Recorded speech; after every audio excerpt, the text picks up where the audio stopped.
welcome to another episode of The Escape with Nick and Adam. My name is Nick. I'm rootin' tootin' Andy. We're doing the rootin' tootin' thing again. Yeah. All right. You need to meet my wife, Queen Hotsy Totsy. Welcome to the show where we talk about entertainment, sci-fi, comics, action figures, pop culture, and everything else nerdy. We are welcomed again by our friend of the show. No, we're not. Hey, we lost Nate. What happened to Nate? I literally closed my eyes for 2 seconds and Nate's gone. It was weird. I watched it all happen in real time. Never I was mind. like, I saw eyes closed. Boo!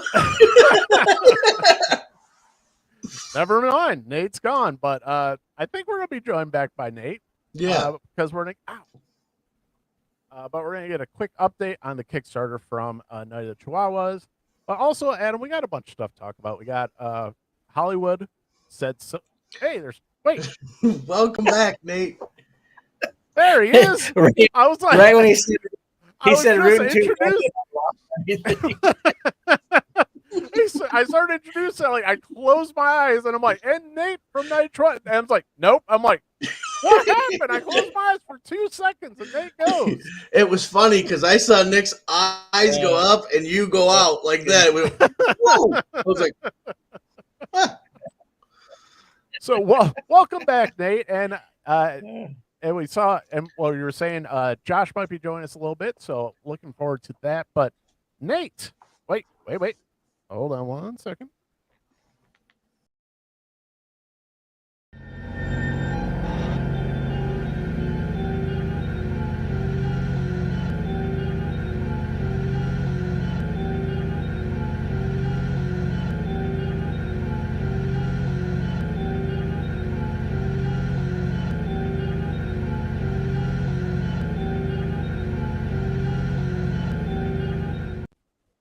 There we go. I played it. So, okay. that is harsh, man. That is sweet. I saw the trailer for Serendipity. I don't know what you guys saw, but Oh, well, I loaded the wrong video. Sorry about that. you have missed out, sir. Is that Well, Kate Beckinsale? I love Kate Beckinsale. Oh, yeah. Hey, play that trailer again. Yeah, I say, wait. Roll it again. I like it, especially when she turns into the vampire lichen fighting, upside down flipping, building jumping. Yeah. Woo-hoo. Yeah, that's the right movie. I gotta give those movies another chance. Yeah, it's totally Serendipity. So, Yeah. which that kind of ties into one of the things like I want to talk about. I was like, did you guys hear what the famous Jennifer Lawrence said about her portrayal in it's Katniss in the Is it? She say something new? The Hunger Games? Did she say something new, or was this from the last week too? Because we didn't get a chance to talk about it, but basically she said that she was Katniss Everdeen was like the first female lead action star because it never worked before, and the whole thing. I'm just like, certain things people say, and you're just like, that just hurts my brain. It's so dumb. Like, is that from Billy Madison, where it's like, what you have said is so dumb that we are all dumber for it now. That's kind of how I felt when I was like, and it's part of my issue with a lot of people from, younger generations where like nothing happened before, right? Before their generation got here, nothing happened. There was no Aaron Ripley. There was no. Oh, you just took that words right out of my mouth. Yeah, I say, well, Ripley. No Ripley. Kate Sarah Beckinsale. Connor? Sarah Connor, Kate Beckinsale from Underworld. Like, I was just like, all the the kung fu movies. It's just like, Heather Langenkamp from A Nightmare on Elm Street. She played Nancy Weiss. I say we could say here. Who's Bette Midler? I mean, not who's Bette Midler. I was like, who did she play? I saw Beaches and I cried even when I was 9. I was like, I just heard Beaches and I cried. Yeah, I didn't even have to watch the whole thing. Wait a minute, one of them dies? That's terrible. And they still live? Oh, man. Oh, my God. But, Nate, how is the Kickstarter going? Is it fully underway now? Or, I know last time it wasn't quite up, but is it fully up and running now?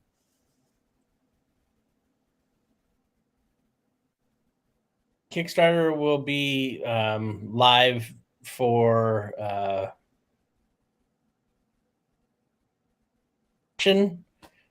think we're losing you a bit, Nate. Our connection. State where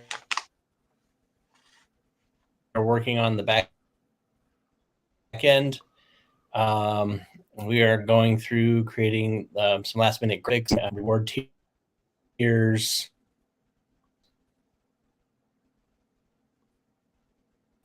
Are you getting freezing on your side, Nick? See, are you guys there? Yeah, we're here. We're getting a real frozen chop connection. Nate, are you there? Maybe Nate will have to jump back in. We'll see how his connection goes. But so it looks like are you there? Right.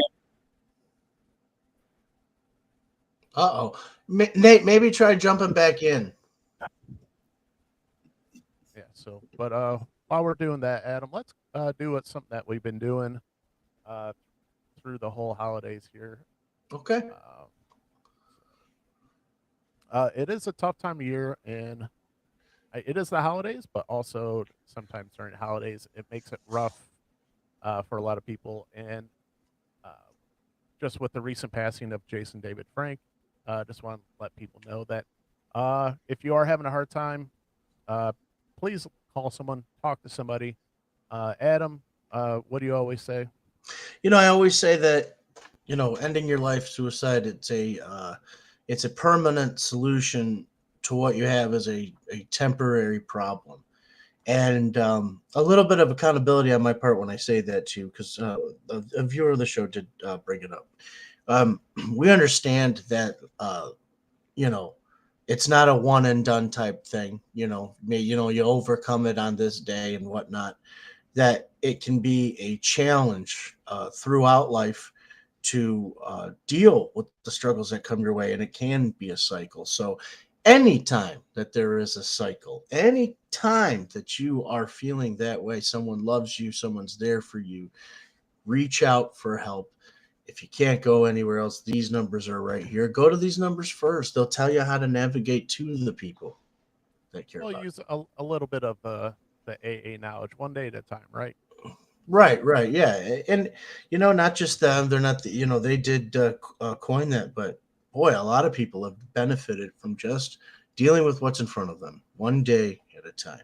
But yeah, just if you are having a hard time in holidays, just talk to someone, please, whether it is one of these lines or just a friend.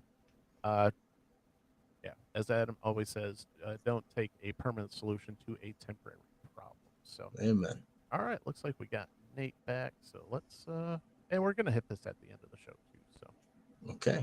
All right, Nate. There we are. All right. Okay. I upgraded the quantum magnifier and downloaded the new GigaChad interface facelift. I heard quantum in there. Did you bring the Fantastic Four with you? Because yes. The rumor has it they've been in the quantum realm since the 60s, ladies and gentlemen. Yes. That's the new Marvel universe, and they're going to be in Ant-Man 2, I guess. And they've been in the quantum realm since the 60s. They were hit with the power. 2 already came out.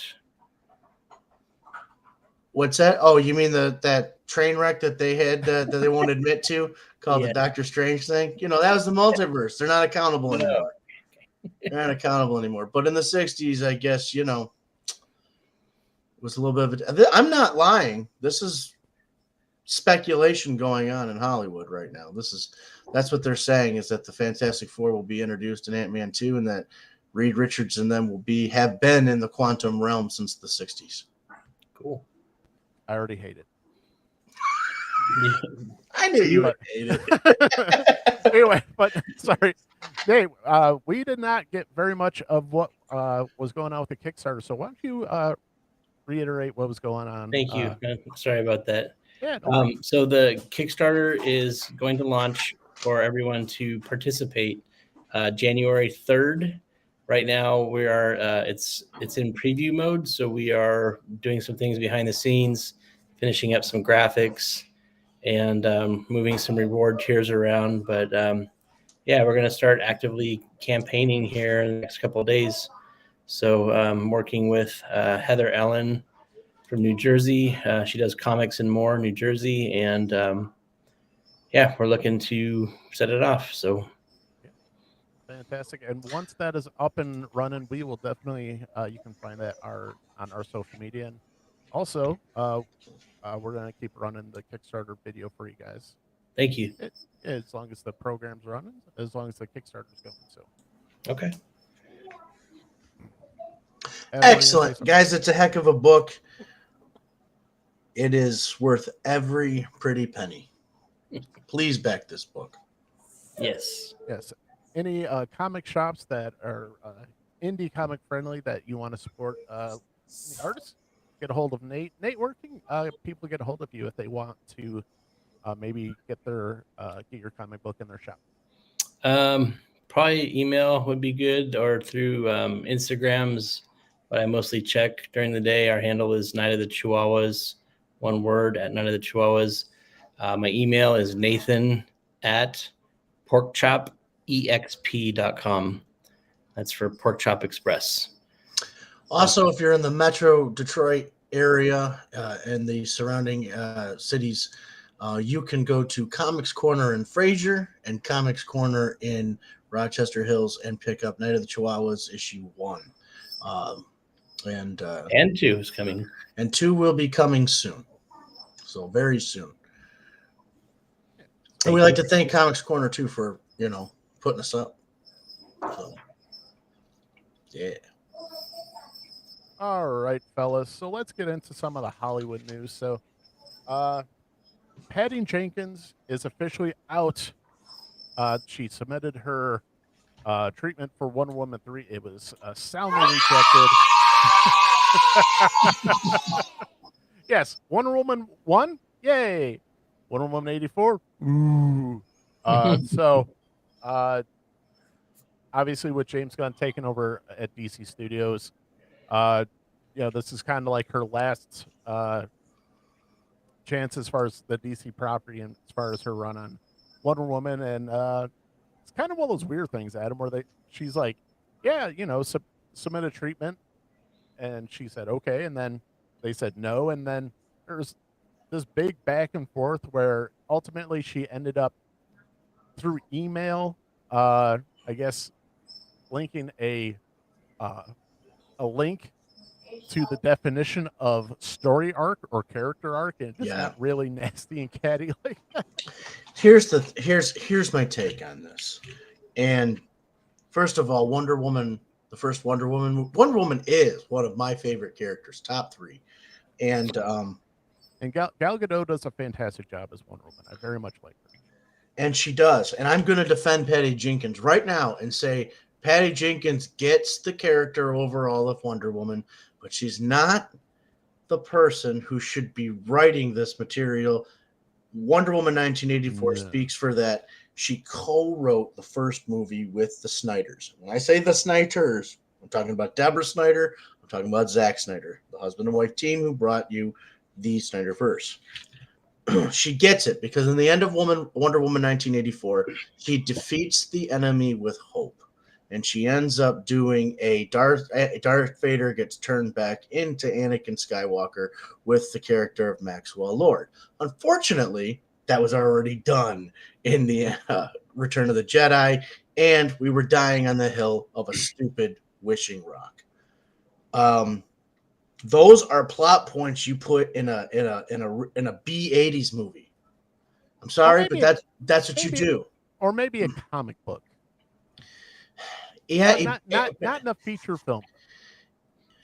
But the fact that he just wanted a stone to make, it was too hokey. It was too corny. Oh, it was terrible.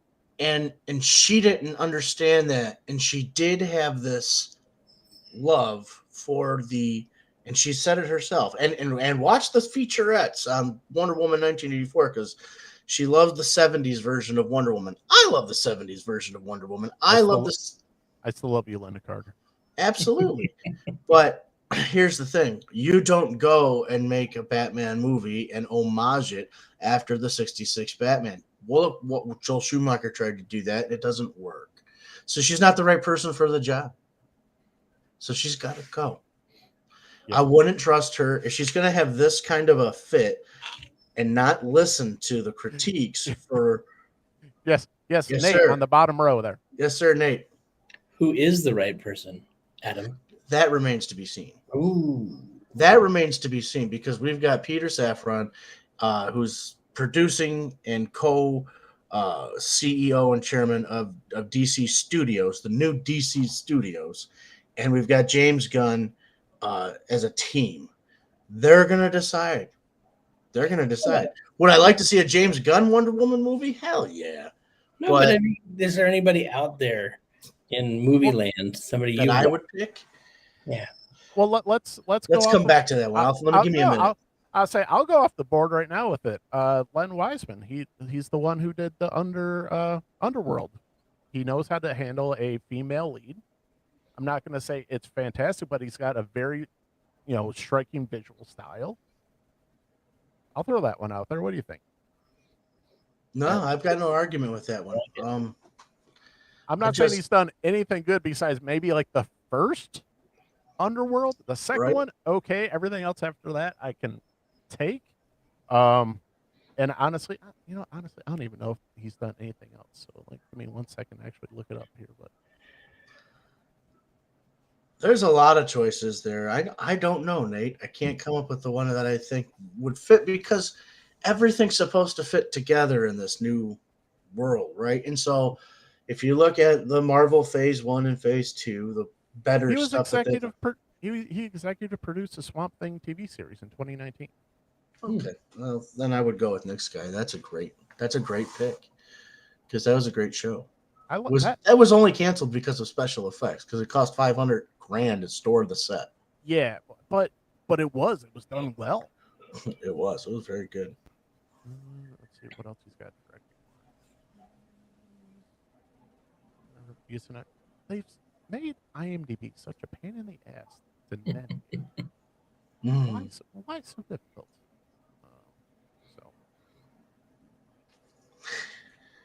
Anyway, yeah, go on. Yeah, I don't know. It might be good for someone who's cut their teeth, but someone who might not be as well known. So I guess I would I would throw it down. Let's say it's the year 2000. You're looking to make a Spider-Man movie, and you got a guy like Sam Raimi who's made some very entertaining movies, and he's made some very smart choices when it comes to special effects. So get a guy like that, or a director like that. Not Sam Raimi, of course, but something to that effect. Somebody who's got stuff out there, and maybe they're not well known enough to where they're going to get criticized for just flat out being the director, like James Cameron. Seems like those people, they have more fun because there's no expectation. They're willing to take risks and have fun. I agree. Yeah, I think that's what the whole DC cinematic universe probably needs. Well, that's the biggest thing is so far, people are like, Black Adam lost money. You know what? I don't care because you know what Black Adam was for me? It was a fun movie-going experience. I wasn't expecting to break the bank, but can we just get back to where comic book movies were fun and entertaining? Well, we lost the message in comic book movies when we're like, it has to be connected. No, it doesn't. It absolutely does not. Comic books aren't. No. I think it makes it fun though because it's like a phenomenon. Like you can step into a world that connects. And I read something this week. You guys might have saw it, but it said that I think it was comparing or saying that Avatar. Is it going to be like a series of screensavers, or is he actually going to pull people into this world? It looks pretty, but you can't really get the context of it yet. And it was saying how Endgame was like a worldwide, and not like everybody was into it and tied into it, like so vested in it when it came out. Well, yeah, because that was a culmination of a decade invested, right, for all these fans. and it had to pay off, and ultimately I believe it did. But yeah, I don't want that for DC. I don't want the decade long where it all builds up to a thing. I was like, just give me good Batman, good Superman, good Wonder Woman. Yeah. Give me good movies. That's what I want. And then you can come up with an abstract reason to put them all together and just say, "Oh yeah, back in Central City, that's where I fight my crime." And all you need is the same actor to go, "Oh yeah, there those movies happened in this world. Great, moving on." You Well, can do a Justice League. Well, it's funny because now everybody wants to do that connected universe, right? Even David Harbour was coming out. What's the movie that David Harbour's in right now? Violent Night. Violent Night, yeah, because he's even coming out saying, "I want a connected universe where there's a tooth fairy and a this and a that." I'm like, that could be fun, but like, not everything has to be connected. Right. Not everything has to be franchised. Yeah, not. It comes down to money, though, right? Well, yeah, that was kind of the thing. People are like, "Oh, Black Adam lost money." Be like, no one cares. They're trying to, Yeah.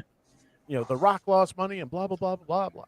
It doesn't matter right now because that was, kind of the leftovers from the DC stuff and leading into the what James Gunn is going to do. It's like, I guess I'm just pulling this from because if I could make Night of the Chihuahuas a connecting universe and a lot of money, I would do it. Oh, of course.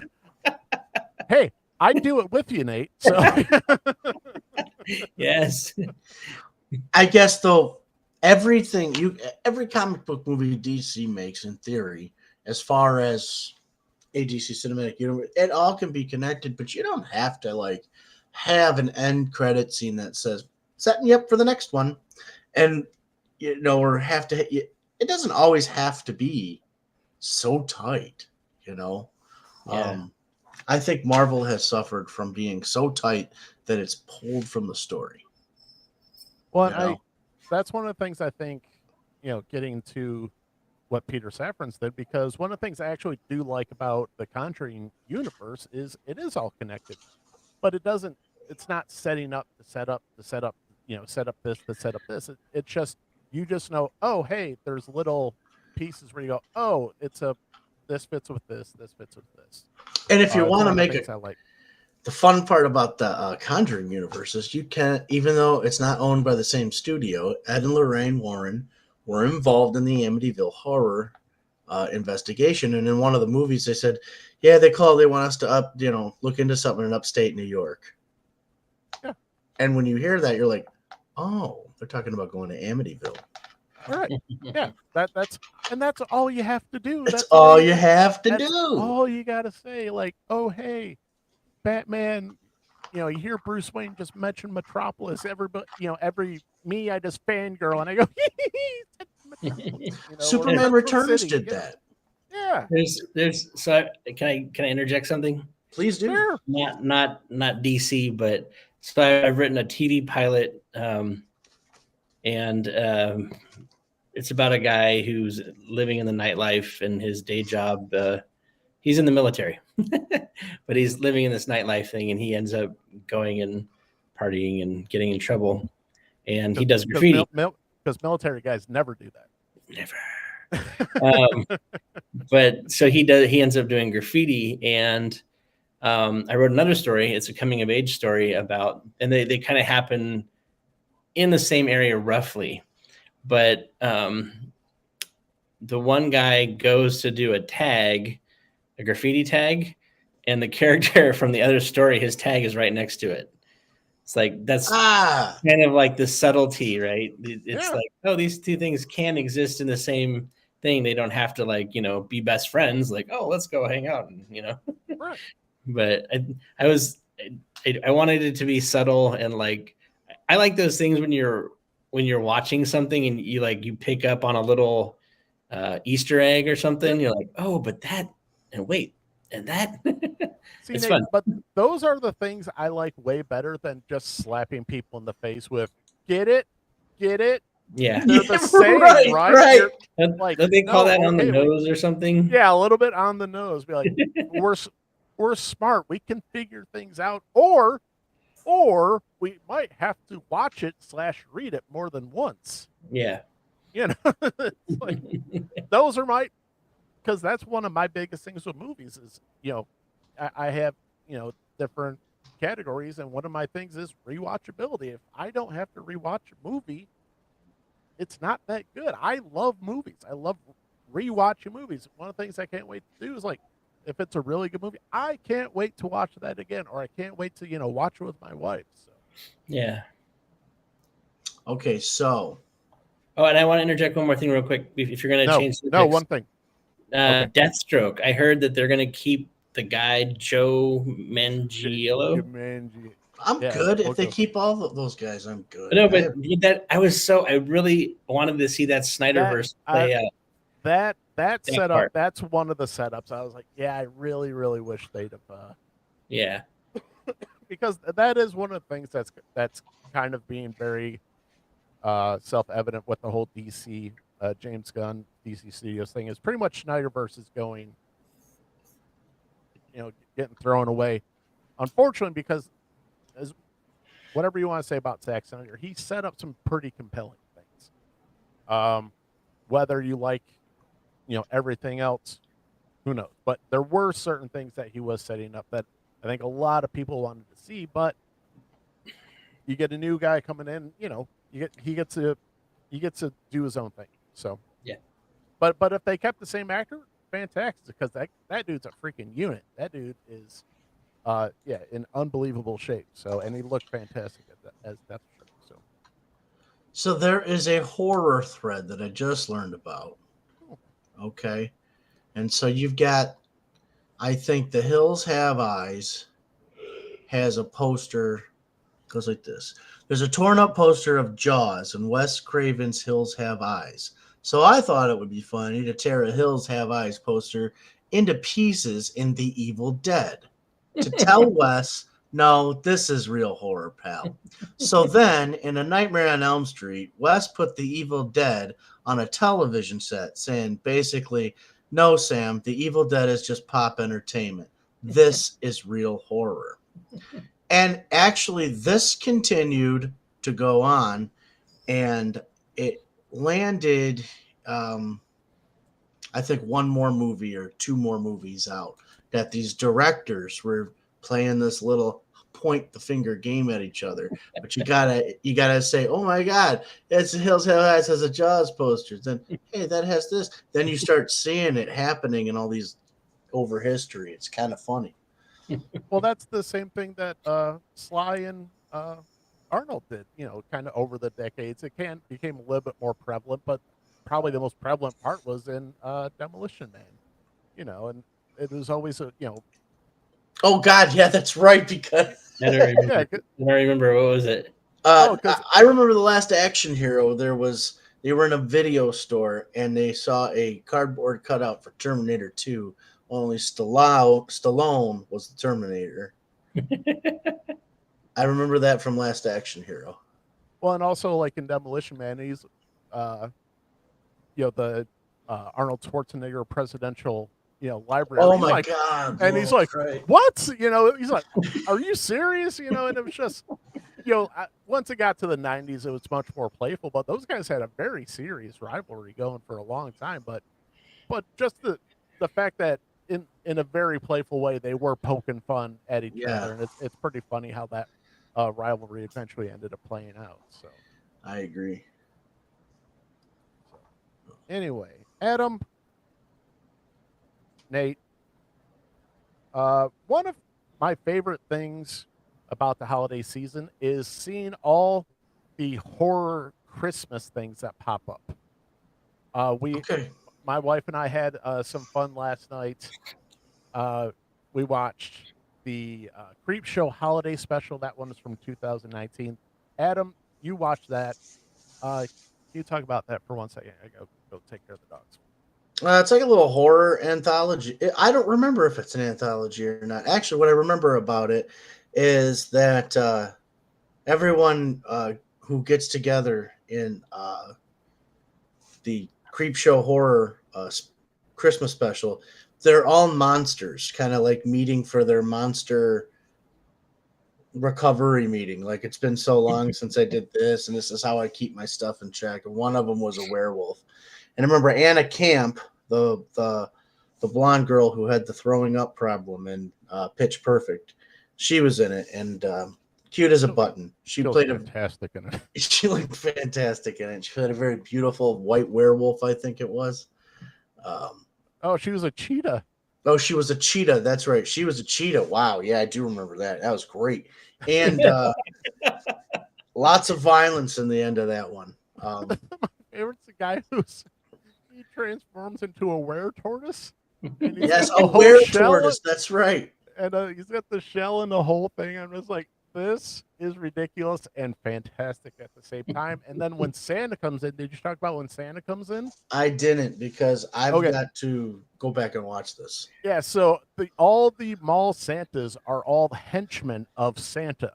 So like they like these 100 henchmen mall Santas all go attack these were people, because it's pretty funny how they set it up with like it gets actually a little bit biblical, where they talk about the book of Bob, and Bob was this were creature that God created, and ultimately he created a Santa, Kris Kringle, and he was gonna to take down the were people, and it was just like, oh my gosh, it was so funny. So where is this? Is it on Netflix?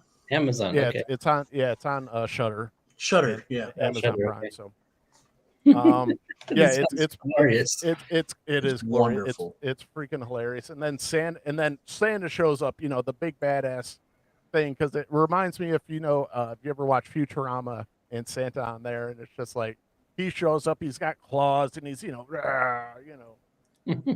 fantastic. So that was a good time. So, and then Adam's like, hey, there's this movie where there's a killer robot Santa.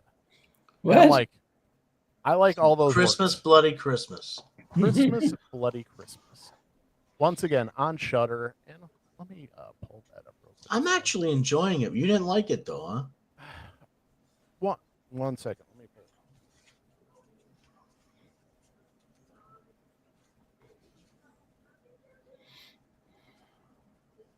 All right, so this just came out this year, and it is written and directed by Joe Bagos. It's Christmas Eve, and Tori just wants to get drunk and party, but when a robotic Santa Claus at a nearby toy store goes haywire and begins a rampant killing spree through her small town, she's forced into a battle for survival. So, one of the things I loved about, and that's why I want to compare, like,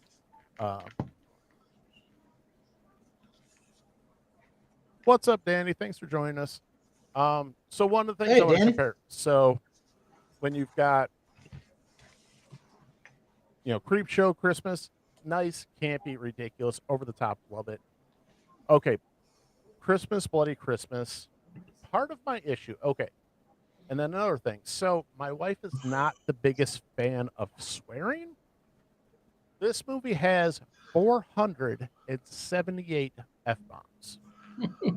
What 487. That is 5.6 F-bombs per minute. That's one of the stats on IMDb. That is gonna be a record. Yeah, so and look, I'm no prude when it comes to things, but when it comes to like dialogue, you have to be a little bit clever with the swearing sometimes, and not just saying the F-bomb to, say it. And then, I was talking with Adam, because Adam started watching a little bit. I was like, I don't know if it's written into the dialogue, if it's scripted, or if they just kind of said, here's the scene, get to here, and kind of improvise your way. But it was. Oh, no. All those F-bombs are delivered. That was somebody who says, this is how we really talk. And there's circles. And obviously, to me, I feel like maybe the writer enjoys to party, or at least has partied, because they party hard in this movie. I'm talking like here's the double entendre. Coke is my sponsor. You know what I'm saying? I ain't talking about the drink. The Coke Bear was there. Yes, yeah. Exactly. The Coke Yes, Bear was that there. this was just a preview for the Coke Bear. I'm about 40 minutes into this movie.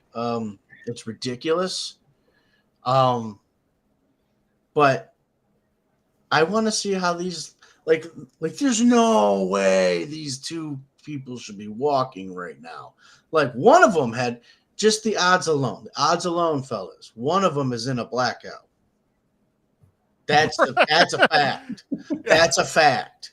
One of these two that are walking together, going back to this girl's house to drink even more, has got to be in a got to be in a blackout by now. Drink and smoke, because if you can drink and smoke and keep going, you're a special beast. Yeah, and let me just wonder. I wonder if the whole point of the movie now is there's not really a robot running around; it's just somebody having a bad blackout. Yeah, someone having a bad trip. Yeah, They're hallucinating. Yeah, They're gonna wake up at the end. Oh, right. Here's part of the issue. Sometimes when you have some of these horror movies, you start watching, you're like, at what point do you go, I'm rooting for the villain, or am I rooting for the people who are supposed to survive? So at certain points, you have to go like, who am I rooting for to die more? And eventually, I was like, I'm rooting for Santa. So let's go. All right. So, yeah, if you don't mind all the F-bombs, and like I said, Ab's like, this is my type of movie. I was like, fantastic. But we finished watching. I did have to turn to my wife. I'm like, my bad. So, it's just one of those where you're like, hey, they can't all be home runs. So, Yeah, it's with me, when I recommend something for movies, it depends. I could fall in love with a movie that's just so bad, but I love I love that it takes 9,000 people to make a movie, and when it's made, there it is. You know what I mean? It's a lot of work. I want to do this, and this, and all I need is, $10 million, 200 people. Well, the guy who made this, the other movie that I saw that he made that I recognized was BFW, which I've never seen, but it's got a lot of famous people in it. So I don't know if you guys have seen that one. But. I have not. I have not, sir. But let's talk a little bit more real quick about the Kickstarter. I don't think you got to clarify when that will officially or how people can contribute to it. Could you take us away on that just a little bit more while you're here? So January 3rd, we will officially launch, and we will be starting to post graphics, sharing graphics with people that are willing to be kind and help us out. And that's awesome. Hint. I mean, there's nothing really to see yet because it's in preview mode is what it is. So I'm not sure if people can actually see the link and go to it. I could try to pull it up and send it to you if you want, but yeah, I don't. So January 3rd is a Tuesday. January 3rd is that's a good day to start it too, because we like Tuesdays. Well, we like Tuesdays, and I think it's funny because I just said our show's on a Tuesday, right? I just said to myself this morning, I go, boy, I was going into my job, and I was thinking, I know what I have to do today. There's no telling what you could be facing on a Monday. You know what I mean? Because you've worked all week, you wrap up, you put a little bow on stuff, and then you go on your weekend. And then Monday come around, you're like, oh, bad. What do I have to do now? You get done with Monday, and then Tuesday's coming along. You're like, all right, got a game plan on how to put that shit away. So I like Tuesdays better. Yeah, we also decided I was for January 1st, and I think Heather said everyone's going to be hungover, probably really tired. You probably don't want to do it. Maybe a little broke. Yeah. Yeah. From visiting the Coke Bear. Exactly. Visiting the Coke Bear.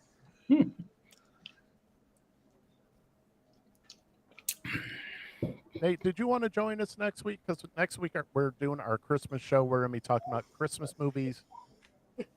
We're going to be doing our probably top 3 Christmas movies, but also your top Christmas fight. Christmas season, so specials, right? We were going to do Christmas specials this year because we we can did include top. Christmas specials because last year we did Christmas movies, and I don't want to Yeah, rehash that. But Christmas Yeah. fight.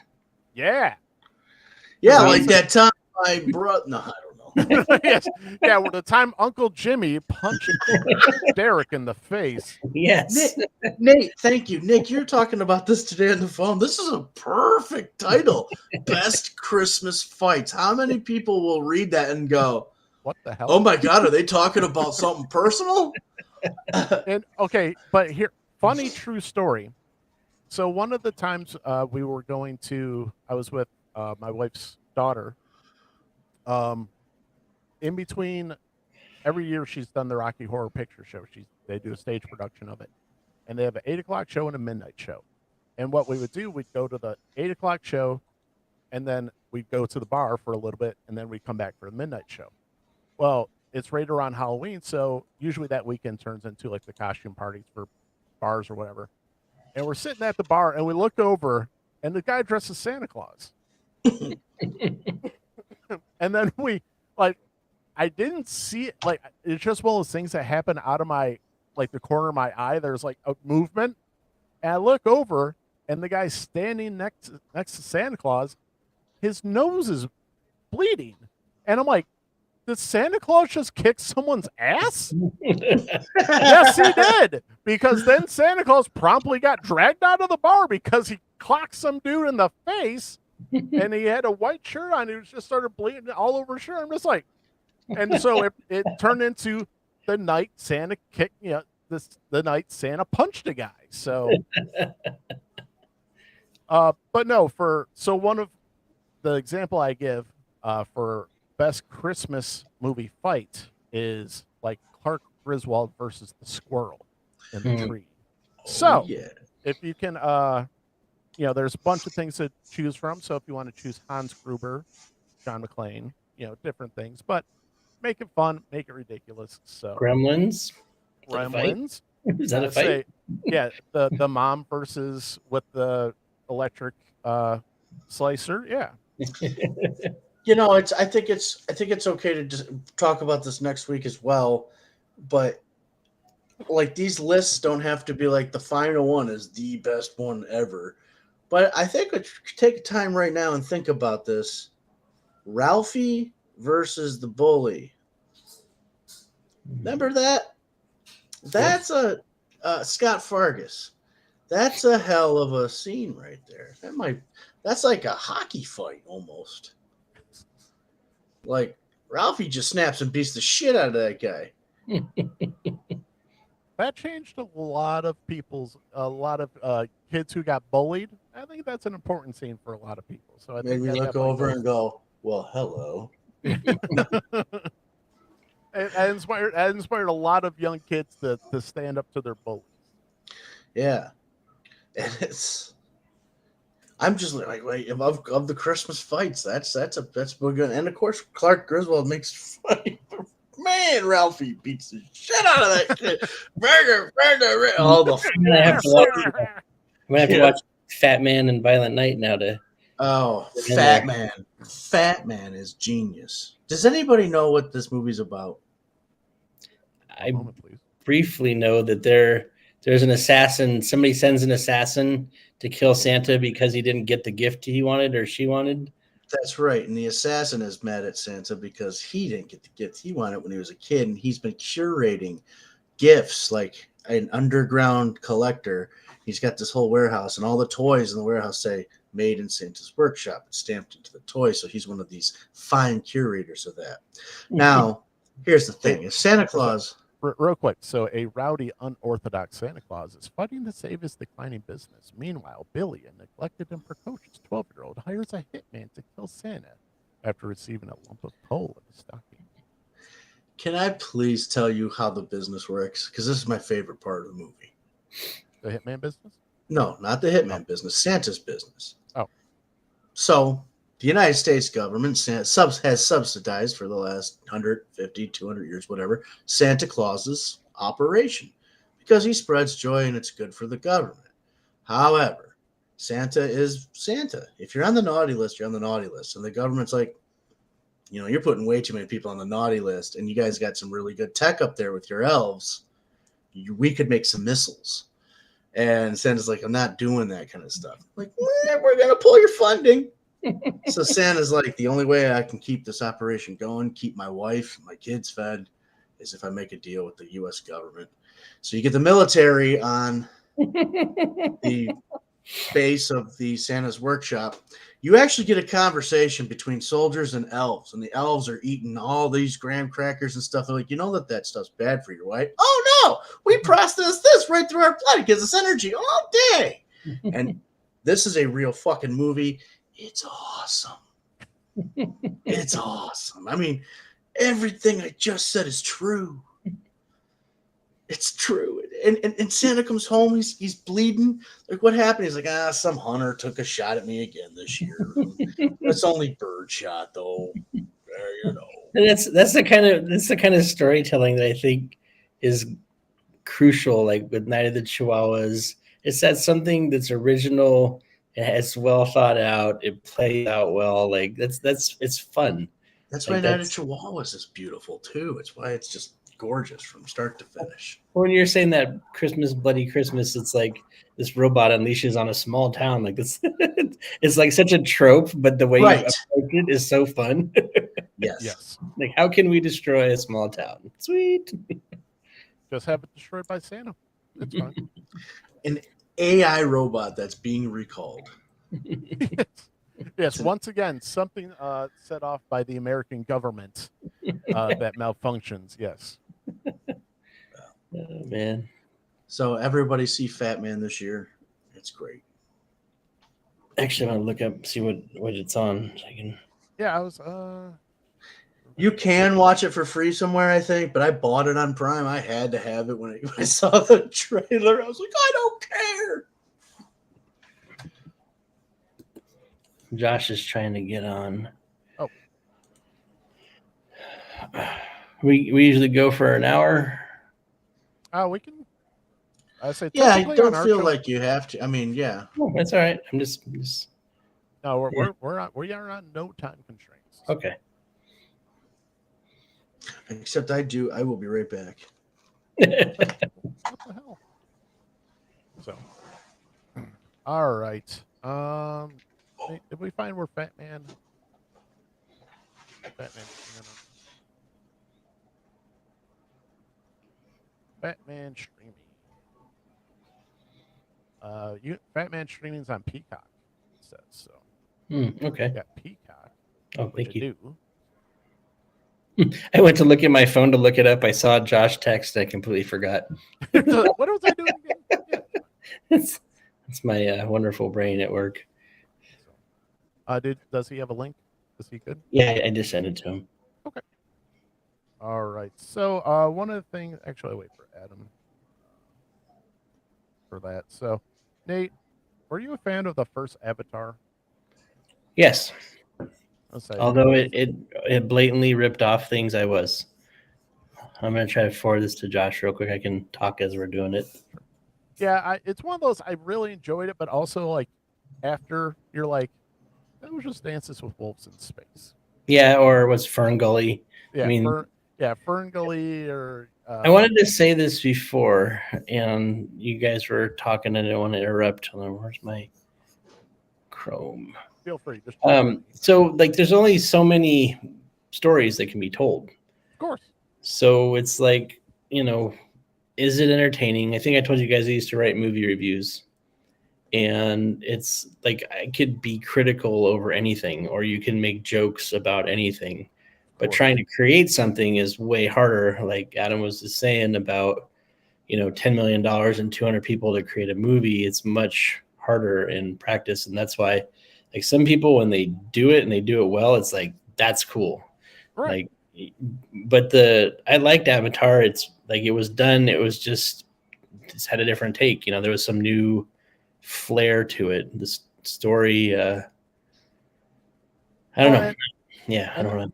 That's one of the areas that you and I definitely agree, because it's so easy to tear stuff down, but you're like, okay, well, you do something, and that's where on here, like, it's so easy to just go, oh, that sucks, or nitpick. Be like, well, can you do anything close to what and especially James Cameron, like, hey, James Cameron probably not one of those people that, like, the man's literally like a cinematic genius.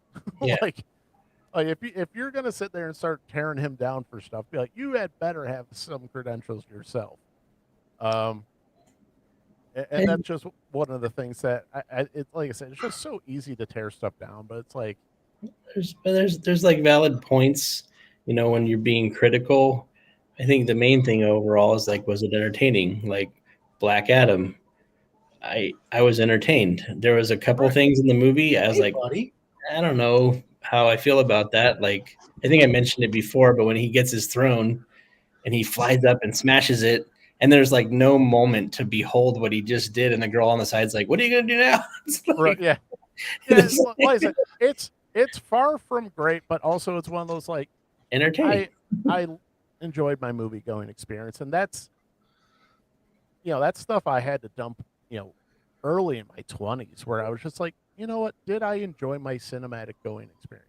Yeah. I did, because like I said, I can sit there and nitpick away, but who the hell am I? But ultimately, but also I'm the same idiot who's like, I'm gonna start a YouTube channel, talk about nerdy shit. But Yeah. that's why I try not to be super harsh, but Yeah.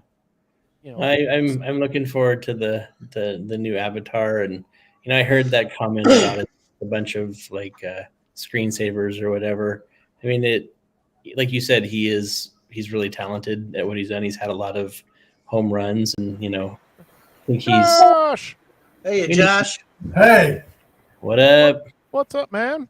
how you guys doing? Doing good. How are Pretty you, good. sir? You came back. Welcome to the escape. Yes, welcome. So we were just talking about the new Avatar movie. I think I'm gonna go check it out this weekend. I know Adam says he's gonna pass on that one, but I'm gonna go for the team. I'll go take one for the team. Well, Plus my 3 hours of time. I don't mind the time. I just haven't seen the first one, so Right. Why not? I'll be right back. It fell off the radar. I mean, I was when the movie came out itself. I was on the road anyway, so there was no time to get to movie theaters. I was doing, like I said, this construction job every 2 weeks. We were in different town and all that stuff.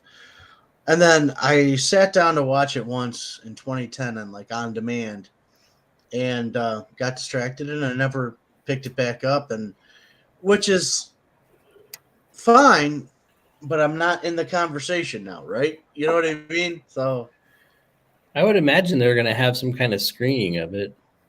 I saw it. I saw it twice when it came out originally. I wanted to see it again. I mean, I saw it once. I wanted to see it again, and my wife took me to IMAX 3D the day before it left theaters, and I really enjoyed it. Well, we just they had it on ABC, and we sat down and watched it. And it's just like, yeah, it's a fun flick. I mean, turn the brain off, enjoy it. Watching blue people run around with their tails hanging out, their tail/penis thing. was there humans in it though too? Yeah. Yeah. Well, the one guy goes from human to Avatar. Spoiler. The production of it was really Okay. Oh, it's fantastic. We were just before you jumped on. We were talking. It's James Cameron. The man's a cinematic genius. It's so easy to sit there and nitpick and critique, but the man's a cinematic genius. He just is. He developed all the technology to do that. Yeah. When he's shooting the thing, he can see into the CGI world that he created. That's pretty wild. Yeah, it's insanity that you're like, because all the day, today's day and age with green screens and all that. But when you create a camera system where you shoot, you can actually see the universe that you're actually shooting against. Then it was just like, oh, geez. So. And then after he made all his money, he funded an expedition to find Atlantis. Yeah, And I'm okay with that too. Let's go, baby. Woo. I did not know that. Oh, yeah. Well, he did the Titanic. Didn't he make a film like documentary out of Oh going yeah, down to yeah, the yeah. Titanic, and he's done some just crazy stuff. He's a He- tad on The tad on movie the eccentric Titanic side, is- and yeah, Titanic's still a fantastic movie. I don't care. I'm a little frustrated that it's Watching like that the ship number sink one is- movie. Yeah, that's one of the best cinematic things that's ever been done. Unfortunately, the sinking of Titanic. But To be fair, I mean, we're all men here. We all got our things, and as far as that being like a romantic movie, Titanic, you could do a lot worse. Like as far as because romantic comedy, or no, it's not a comedy, but romantic movies or romantic especially when he dramatic died at movies the end. aren't my thing. Right, Leo they're not died my at the thing, end, right. so They're like, my point is, there's a lot like The Lake House. I'll give you that example. I was asked to watch The Lake House by a lady friend, and boy, I hated every second of my cinematic experience. Like, if anything, like the Titanic should have been risen, allowed to float again, and we should have sunk that fucking lake house. That's how I feel. I don't even know if I've seen that. Was that the It's one like with piano? Keanu Reeves. Yeah, and, yeah. And for I- somehow they're dating 2 years apart with a Oh, yeah, that mailbox. convoluted, weird ass thing. I've got one for you guys because it just came up kind of when you said the lake house. What was the movie? Can I just throw this out there?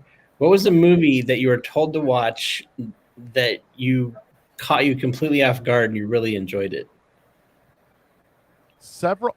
Oh, okay. That I was told to watch, or because one of the one that always comes to me that I thought was just gonna be stupid, but I ended up loving it, and it's not. If we're going not necessarily rom-com, but it was Starship Troopers. I thought that was just gonna be the dumbest shit movie like on the face of the planet, and I watched it. I was like, "That's fantastic!" I loved every second of that stupid movie, and I still do. Yeah, I like Starship Troopers.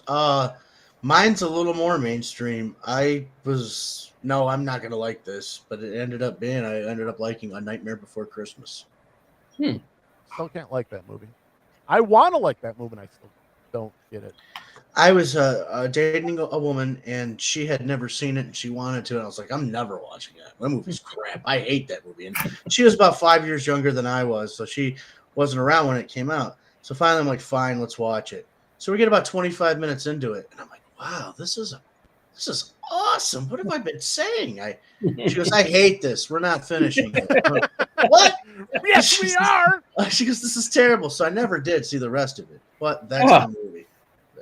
All right. Another one more in the rom-com. Was it a Night in Paris? That was a porno Midnight in movie. Paris. Midnight in Paris. Midnight in Yeah. Paris. Yeah, I like One Night that. in Paris is totally something. Totally Yeah, One Night different. in Paris. Yeah, that's a different genre. Midnight no, in Paris was really like I was oddly surprised. Like, Yes. yeah, I was like, wait, this is stupid. Yeah, rom-com movie, but I am thoroughly enjoying it. Yeah. yeah. That whole premise of golden era thinking, Yep. like that. Yeah, I always thought the 50s was like this amazing time when I grew up, and then having talked to people and gotten older, I realized it's just like a fantasy in my mind. Yeah. Well, that's the thing. Yes. The 50s, it was the 20s, and the 70s, it was the 50s, and even everybody's like, oh, back when America was whatever, everybody's got an idea as to when something was better, right? Yeah. Everybody talks about like sometimes the 90s. I was like, I lived in the 90s. It was okay. It wasn't that great, but it's better than now. I'll say that. But I enjoyed it a little bit too much. Josh might know what I'm talking about. I'm just gonna throw that. I think we all did. What about you, Josh? Do you have a? This is where you are on my screen. Do you have a favorite movie that surprised you? Yeah, you would send me Scott Pilgrim. Oh, yep, that's my pick. That's my I love pick. Scott Pilgrim. You'd send me Scott Pilgrim and Ready Player One, and I don't know why I've never seen Ready Player One. That's an amazing movie. And I really enjoyed Scott Pilgrim. Like Nate mailed me, he's like, "You got a Blu-ray player?" I'm like, "Yep." A couple days later, they came in the mail. I was like, "Awesome." And then it sat for a while because I was like, and then I put them in one day. I'm like, "Why didn't I ever watch these?" Yeah. Yeah, because that one didn't creep up on me. That one I was like, because it's Edgar Wright. I love Edgar Wright, and I always want to see. I watched it. I was like, this thing is perfect. That goes into my perfect category. There's a handful of perfect movies. Scott Pilgrim goes into the perfect category. Yeah, I would But agree. had that, yeah. But Josh, I also enjoy Ready Player One. That one really got panned by a lot of people, by the critics. I don't think it did that well in the theaters. But Nate, we were talking earlier about rewatchability. I'll rewatch Ready Player One damn near any time. Like if I'm bored on a Saturday, got nothing going on, I'll throw it on. I didn't even know it ever existed. Oh, wow. And then I looked at them. Well, Spielberg did this. I'm like, I didn't even see it come out in movies. I watched it 10 years after the fact. Yeah, Josh likes cerebral stuff, so I try to think of that Ready Player One is it's fun on so many different levels. oh, just And it's even the happening. nostalgia alone. Yeah.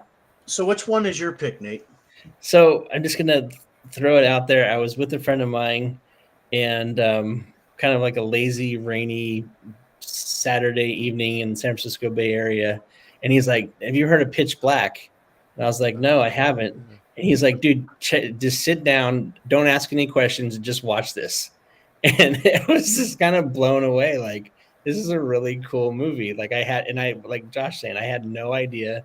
It's Vin Diesel. I'll say that, but it's like you guys know it was Vin Diesel before it was Vin Diesel, right? That was a low budget, not quite indie, but that was a pretty low budget horror action movie. And it was awesome. Fantastic. I love Pitch Black. That's What's the sequel to that? Chronicles of Riddick. Yeah, I like that as well. Yep. And then Riddick, that's where Katie Sackhoff shows her boobs. So. And then there's a cartoon. There's an anime. Oh, Katie Sackhoff, big fan. Starbuck from the Battlestar Galactica. But yeah, also the anime. Anime is good as well. She's also a Mandalorian. Excuse me? Baking powder? Yeah. She's also a Mandalorian. Oh. Yeah, she's Bo-Katan as well. She's Bo-Katan. Thank you. One of the few people my wife is slightly jealous of for literally no reason because, I can tell because she calls her Katie Jackoff. Because yeah, she doesn't have any reasons. I'm just saying. Sometimes, hey, I'm not one of those guys. As a married guy, I don't have a list, but I do have some crushes. I'm just saying. Oh man. Welcome to the Katie Sackhoff. Yes, welcome to the. Yeah. Yes. I never watched Battlestar Galactica. I don't give a shit about it, but I'm gonna start. I tell everybody to watch the miniseries. The miniseries is fantastic. If you can get into the miniseries, you'll like the show. I have no doubt that I'm missing out on something with that. Well, there's one of the podcasts, one of the guys that we follow on our Instagram. One of my favorite titles is Keeping Up with the Kardashians, and they have a podcast where they just went through all of Deep Space Nine, and they just finished Deep Space Nine, and now they're going into Battlestar Galactica, the new Battlestar Galactica, not the old one. Nice. And they just finished the miniseries. So they watch every episode and podcast on per episode. Yep. Yeah, that's pretty cool. Yeah, and also Keeping Up with the Kardashians. That's just genius, fantastic. I don't mind companion piece podcasts out there, but it's kind of funny how Amazon's doing companion pieces for a lot of their show, or well, not just Amazon, but they did it with the Lord of the Rings, and now AMC they did it with Interview with a Vampire. It's kind of neat to see how an audio portion of something is being integrated into this new world, and I don't know. I like it. I was one of those nerds who I'd sit there and watch the movie and listen to the director's track. Love that stuff. I love that stuff. Me too. That's one of the things I missed about buying DVDs and Blu-rays so much is listen to the commentary tracks. The more commentary tracks, I was nerd. Right. But I'm going to throw one more out there. Can I throw one more out there? Please Josh, do. Josh got two, and I feel kind of left out. Damn it. Another one was Frailty. I have not seen it. love Frailty. Frailty is such a good freaking movie. Ah, I haven't seen it. Don't know what it is. so No, Me okay. neither. Josh, you would like it. That is such a good freaking Bill Paxton, Matthew McConaughey, Powers Booth. That's a good freaking. I freaking love that movie. Powers Booth. Have you seen that, Adam? I haven't. I have it's not. It's so freaking good because Josh likes cerebral stuff. I like a nice twisty ending. Yeah. I love twist. Like it can't just be a twist. It can't be just M. Night Shyamalan it up over here. It's got to be a good twist. And Frailty. Good, freaking good twist, call, good. Nate. Good. Not an obvious twist, but a good one where you're like, A good one. Yeah, like not because I don't mind M. Night Shyamalan, but you can't just throw in twists just to have twists, guys. Like if you have a twist, man, it's got to. And Frailty's got such a good twist. So, are we pro The Village or are we con The Village by M. Night Shyamalan? All right, that's a whole like series we could do but I liked it. I don't mind it. It gets way more hate than it should. Yeah. I think at that point he was so pumped up that it kind of fell a little flat. Like he'd done so much cool stuff. That was the follow up to what's the damn movie? Signs? Not Signs. Yeah. No, Bruce Willis. I can't remember it right now. No, the follow up to Bruce Willis was another one with Bruce Willis. That was the Unbreakable. Unbreakable. Yeah. And then I think you got either Signs after that or you got The Village after that. One of the two. Mm-hmm. I think you were right though. I think we got Signs first. Yeah, Signs. That was another one that like I was just the whole movie was cool, but the thing with his wife, like I don't want to say it and ruin it for anybody, but like it's only been out 20 years. Yeah, it's 20 years old. I mean, yeah. Well, when his wife has that like vision, and it like comes to play in later, it was just so cool. Well, that's the thing, and like there were no accidents. Everything happened for a reason, right? So yeah. Did anybody see his new movie, Old? Yes. I did not. I chickened out because it was like creeping me out. So when it came out, I read the whole full synopsis. It's kind of heartbreaking. It really is. Yeah, so Sixth Sense, Unbreakable, Signs, The Village, Lady in the Water, Then the Happening. We don't talk about The Last Airbender or After Earth. And then Split, Glass, Old, and Servant. I think Josh would his conspiracy alarms would go off if he watched Old. Probably. God, yeah. I mean, it has to do with the pharmaceutical companies. I know that. It does. It's like don't even. It makes you mad what they look. They didn't even do it in real life. Like, cause I hope that's impossible. You listen to the new Kanye rant about the pharmaceutical companies? I have not. Yeah, no. Kanye said a lot of things lately. So it's hard to dig through all the different things Kanye said lately, but so Now we're like really off on the tangent, but I got to bring it up. I watched Pete Davidson and his buddies, like this new comedy special he's got on Netflix. I can't do Pete Davidson. I hate him. I didn't think that I could, and it's funny. He addresses that very thing you said. He said, I had an AIDS scare this year. And the whole crowd looks, and he's like, yeah, Kanye West told me I had AIDS. And then he said, I got checked. That scared the hell out of me. And then he starts talking about exactly what you just said. He goes, I don't understand it. He's like, I'm either loved or I'm hated. He goes, no, seriously. I walk out the door and I'm like, yeah, all right, Pete, how you doing? Or, fuck you. I hate you. And he's like, there's never a lukewarm or a what? It's either love or hate. I just one of those. Never understood the why people thought he was funny. It's kind of with the Andy Samberg. I'm not an Andy Samberg guy. To me, he's just like a cheap Adam Sandler. So You know what's funny is Oh. those guys from the Lonely Island, Andy Samberg. Yeah. They went to high school with our friend that does the murals. Oh, nice. Oh, Yeah. very cool. Kind of random. So I'm talking shit about your friends of your friends. So. Yes, we're coming for you. I knew it. It was bound to happen. You're gonna wake up and Andy Samberg's gonna be standing over you. You're like, I don't know if I should scream or laugh.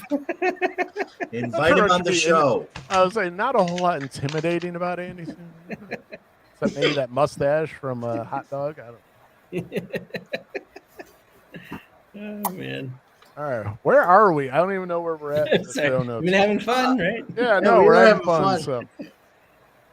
So We just shit talked Jennifer Lawrence. Didn't even talk about it, and then like moved on. We're like, yeah, she said something crazy. What's going on with the Chihuahuas, guys? yeah, she's turns out when you've got a middle school grade education, you probably shouldn't talk that much off script.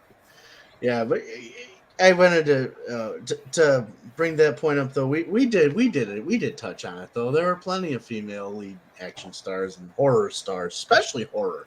The whole trope of the final girl comes from horror, sci-fi, like the martial arts movies. That's why I was like, oh, you haven't seen many movies before you were born. Like Resident Evil. Hello. Hello. Yeah, Mila Jovovich. Jovovich.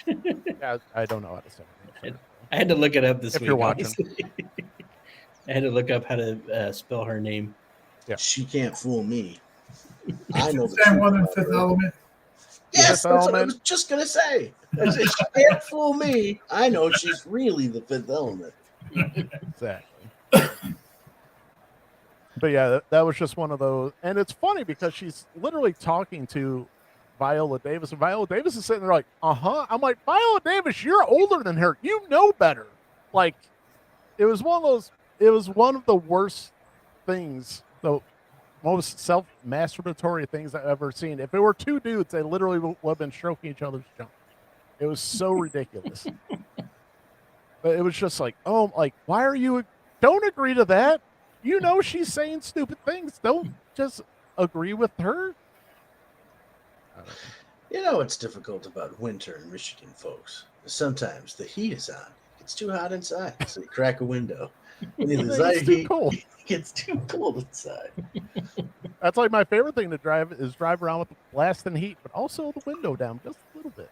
Yep. So. All right, so All right, Nate, what else you got? You're batting 1,000. What else? Movies? Yeah. Oh, I can go through my list of movies, but there Oh, was one other one that I was thinking of that somebody surprised me with, and it was, I can't remember what it is. I was just thinking about it. That's why I thought of that question. well, hold on, Josh. We were talking about horror Christmas movies. Do you have any horror Christmas movies that you've watched? I do have an answer for Nate's question from earlier. Oh, okay. So You I asked me who just want to throw it out to Josh. Sorry. Okay. When you're ready, I'll Like tell you. Beetlejuice? I don't know. Beetlejuice. That's a good one. Solid. Because we were talking about a movie that's out on Shudder that just came out called Christmas Bloody Christmas, where it is a AI robotic Santa that goes crazy and basically takes out a town. So all those things make me happy. So Fridays, what is that? Fridays 3 with the crackhead Santa? That's right. And then there's we brought up Gremlins. Is it Gremlins 2? Oh, awesome. I have to see Gremlins too. You've never you seen haven't seen Gremlins? Gremlins 2? No. Oh Yeah, my dude. gosh, it's You got just one of need to stop what you're doing right now and just go watch it. It's got one of the coming to creepier- Michigan. it's and I'm got one of gonna the handcuff you creepier to the moments couch. in cinema It's at awesome. the end, where the attractive girl gremlin gets it on with the human guy, and it's like he's like, "Oh yeah, this is happening." There's a Awkward. I wonder I wasn't allowed. That's to almost watch it. better than the first one. Oh no, it is an excellent sequel. It is one. I'm not going to say what just went through my head, but it is an excellent sequel. All right, so I'm just gonna throw this out there. This little piece of like, do with it what you will. But my mom, God rest her soul, I could watch Nightmare on Elm Street, get away with it. Yeah, whatever. He just is. He's he's a weird kid or whatever. But he's harmless, whatever. All that kind of stuff. I couldn't watch Gremlins.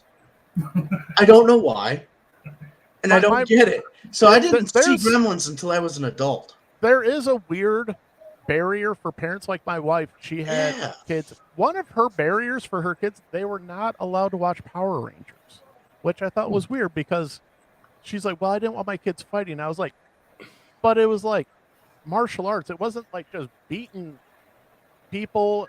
But parents have their weird boundaries. Well, that was one of the weirdest ones. So, go figure. Yeah. And I'm going to throw something out there because you guys put that thing up and I got cut off when you did the suicide prevention.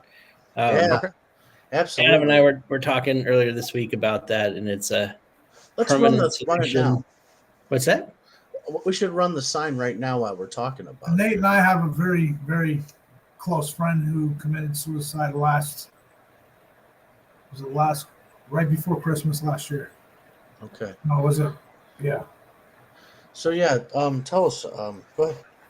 Sorry to interrupt. I just wanted. Oh yeah, no, I just want to put that out there. Like, yeah, we like it's a serious thing, and you know, if anybody needs any kind of help, they should call or reach out to a friend, or because you're never gonna know those people. I mean, they push their loved ones away, and you'll never know what's going on with them. And they put on fronts when they're talking to you, and in person, they seem like they have it together. They're looking good, but deep inside, they're hurting, and they always wind up pushing their loved ones away and never asking for help. And like, you know, and I don't blame myself or anything, you know, but there's a lot of things running through my head when that happened. You know, what can I have done different? Could I have been there more? Can I do this? Or what can I have done? And there wasn't really anything anybody you could do, but you blame yourself a lot, especially when it's a real close friend. Right. And I just wanted to say, as Adam and I were talking about the permanent solution to a temporary problem, and if anybody's watching this that has struggled with it, it's not always temporary because it's cyclical. It means it comes around again. So the thing that Adam and I had talked about is like, you know, try to talk to people, you know, talk to your doctor, talk to a friend, because it's a lot to carry. Like Josh was saying, our friend took his life. It's a lot to carry by yourself. And I don't know. I mean, we talk about movies on here and stuff, and it's like always the superhero. They can always do it by themselves. And, you know, in real life, we kind of need each other. And, you know, I think the thing that it hurts for people is that if they're not getting help, it comes back around and it gets better. And then you see it again. And like, why do I have to end up here again? So, you know, especially during the holidays, reach out to people, you know, try not to isolate, and just try to find someone to open up to. Yeah, it's one of the things we were talking about earlier. It's the AA mantra, right? One day at a time. Exactly. So, amen. The biggest thing, and you kind of touched on where you talked about the whole superhero thing. You know, like you have to take things on your own. I think that's, one of those things. I think especially, I'll just speak just from a guy, perspective where you have to do everything on your own, and it's a sign of weakness to ask for help, and that can be farther from the truth. So, just if you got friends, there's a reason they're your friends. You can talk to them. Just open up to them and just say, "Hey, man, there's nothing wrong with saying, hey, I'm having a hard time with this, or I'm having a hard time in general. Just please talk to someone, like I said, if it's a friend, if it's a stranger on either the suicide prevention lifeline or the suicide and crisis lifeline. So just talk to someone. So, yeah, that's Thanks, guys, for letting us bring that up, because like it's it's the holidays, but it's a stressful time. So it's one of the reasons that we make sure that we bring that up. So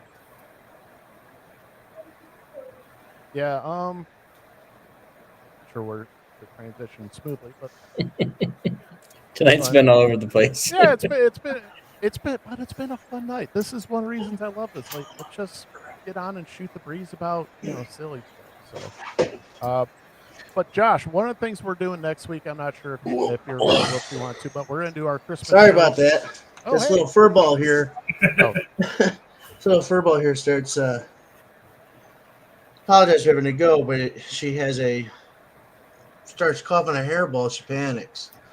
It's something new. She's never done it before, so she starts looking like, "What's happening to me?" And I'm like, "I'm coming." You know, It's like an alien. What's happening? Yeah, and then all the other cats are looking at her like, "Are you okay?" Yeah. The fun sounds, but yeah, Josh. So next week we're doing our Christmas show, and if you can't make it, but if you want to give out some of your, you're more welcome to join us. But if give out some of your. Last year we did Christmas movies, so Adam and I are going to choose more like Christmas or holiday specials. But some of your favorite holiday specials. But also one thing is favorite Christmas fight in a movie. So think Ralphie beating up Scott Fargus. Or Clark Griswold versus a squirrel. Just fun stuff like that.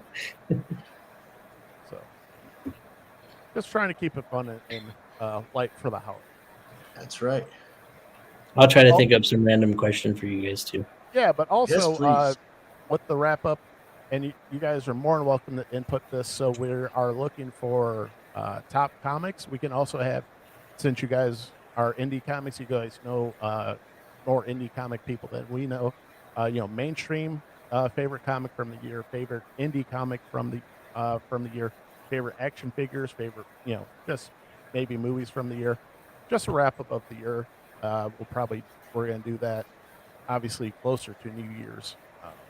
Adam, did we hammer out today? Because I know you're going out of town for that, but I know you said you were going to be back in town. Well, I won't. We haven't hammered out a day yet, but I've got the dates that I'll be back, and we can figure it out whenever you're available or whatnot. So, yeah. Whoever wants to join us for that too, more the merrier, because that's what that's what makes it fun. It's funny. I started working on my year-end list at the beginning of October. I was like, I'm so excited for 2022 to end, so I can talk about the cool shit. I think everybody. Well, you have to, because the next thing you know, it's this, and you're like, oh crap! Like, I was like, oh no, the year's almost done. Like, damn it! So that's why I'm like throwing it out there to, for myself more than anything. Right. All right then. I say, if you guys had to pick like a favorite, let's just go with movie for right now. What's probably your favorite movie from this year? Doesn't have to be mainstream, just be anything that you kind of watch.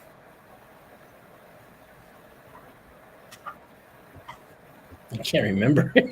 I say it's one of the bad things about once you get past, your 30s and into your 40s, be like, I might need to. Oh, I know. Check back. Spider-Man was really good. Spider-Man was fantastic, but I think that was Prey.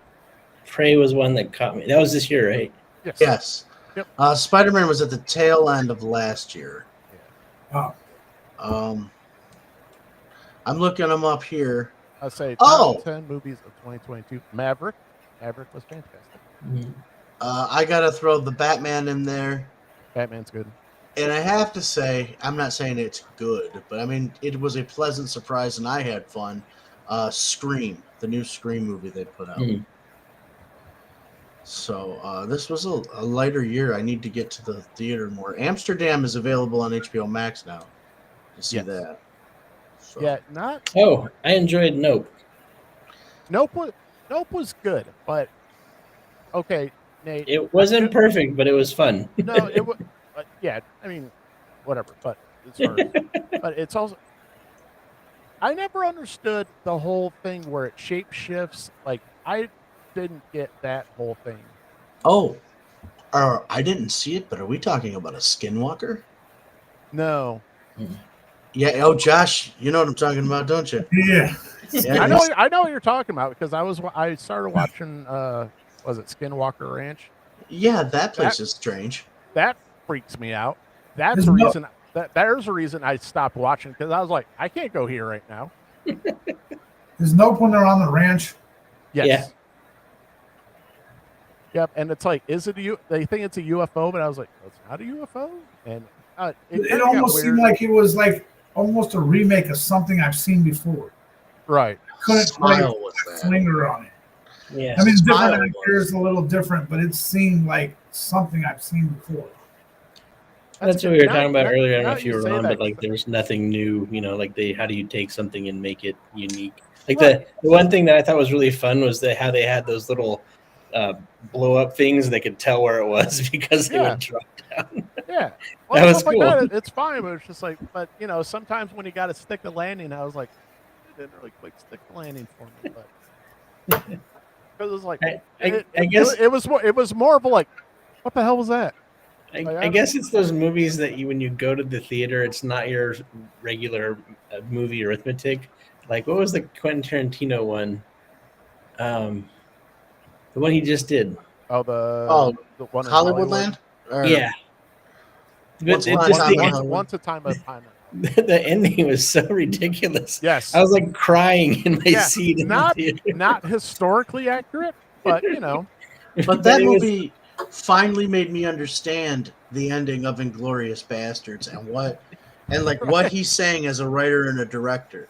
He's saying, I'm going to make a movie about these horrible people that happened and that actually lived and walked the earth and did atrocious things. But at the end of my movies, because they're fiction, the bad guy does not get to win. Hitler gets burned down in a theater with flammable film, and the Manson family gets fucked up by Brad Pitt, a dog, flamethrowers, and Leonardo DiCaprio, as they should have been. right. Saying that, the Bullet Train was a really good movie. I heard good things about I it. wanted to watch that. I haven't got a chance. That's on Great Netflix movie. right now. I'll watch it again. I will watch it again. It was a great movie. I know one of the Nice. movies that a lot of people like that I still have to check out is The Northman. Haven't got a chance to check that one out. I gotta see that too. Yeah, but and then another one I still haven't finished was the All Quiet on the Western Front. But those What is are it? all Quiet on the Western Front. Hmm. So that's a remake of the literary classic. So that's one of those I tried to be smart and listen to it on Audible. Not an easy listen. It's about World War One, so pretty rough, but it's the movie's really good, but it's kind of a little bit confusing if you don't know what's going on. So, plus, it's in German, so subtitles. Kind of like my marketing strategy for Night of the Chihuahuas. It's in German. But kind of confusing. Trying to make Josh laugh.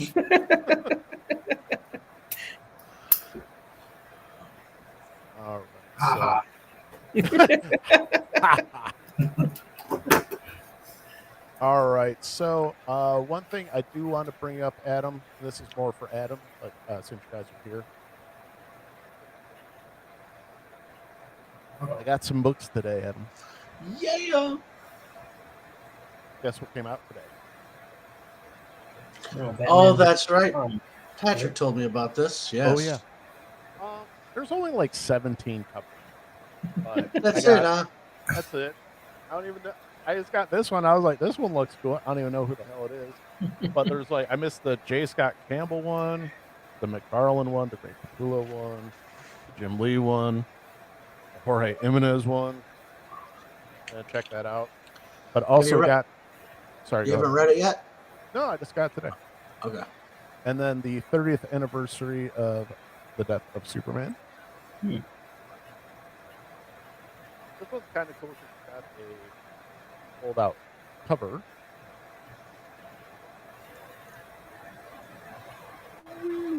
Those that Wow. would call him friend, those that would call him son, and those that would call him husband will remember this. It's a day a Superman died. And then, Nate, you might also enjoy this, is Return of Wildcats and that. for DC. So very excited. Got some good, more reading. All right. Very fellas. good. So I think it's about that time. Unless there's anything else you want to bring up. Thanks for being on the show today, guys. Thanks for having us again. No problem. Always a Always. pleasure to be on the show. Yeah, we have fun. Thank you.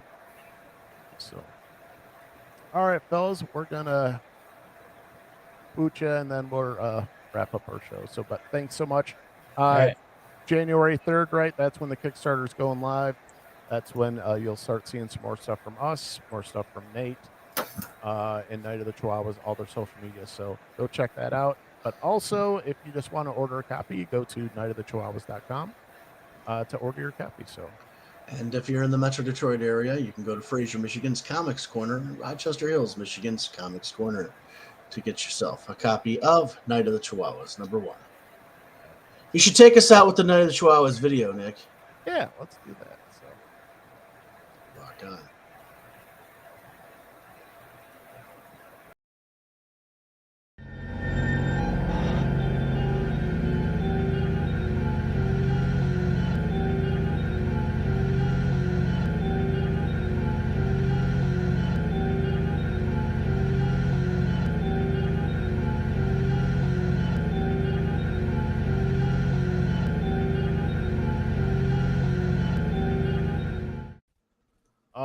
alrighty. So, thank you guys so much for watching. If you want to see what we're going to be talking about on the show, go to our social media. We're on Facebook and Instagram at The Escape with Nick and Adam. If you had not yet subscribed to the channel on YouTube, it helps a lot. Please do so. If we have earned your subscription anyway. If you want to listen to our this episode and previous episodes, please go to Spotify, Apple Podcasts, Audible, and Google Podcasts. Take us with you and listen to us wherever you go. Thank you so much for watching, guys. Adam, any final words? Yes. My name's Rootin' Tootin' Andy, and I'm not an Adam in real life, but I play one on a podcast. Merry Christmas, Happy Holidays, and enjoy one another, and take care of somebody. Good night, America.